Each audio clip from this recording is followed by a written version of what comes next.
এ যুবক ভাই, উত্তরবঙ্গে আমার এক মাহফিল, গত 2 বছর 3 বছর আগে 2 দিন মাহফিল পর পর মাহফিল শেষ করে আমি ঢাকা ফিরি নাই। সকালবেলা মাহফিল কর্তৃপক্ষ আমারে কয়, হুজুর পাশের এক বাড়িতে নাস্তা। আজকেও কিন্তু আপনাকে এসে এক বাড়িতে নাস্তা খাইতে গেছে, একটু দূরে, বেচারা কষ্ট করে আনিস, অনেক আপ্যায়ন করছে। হুজুর ওখানে আপনার সকালবেলার নাস্তা। আমি বললাম চলেন। কয় হুজুর হাইটা যাইতে হবে, একটু ক্ষেতের ভিতরে দিয়া পথ। আমি বললাম ঠিক আছে, সকালবেলা হাঁটাও তো একটু ভালো হবে, স্বাস্থ্যের জন্য হাঁটবো। কুয়াশার চাদরে ঢাকা পৌষ মাস।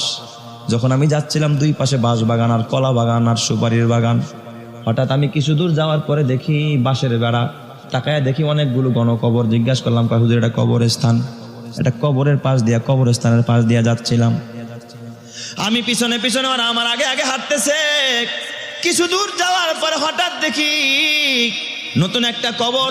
ওই কবরের পাশে এই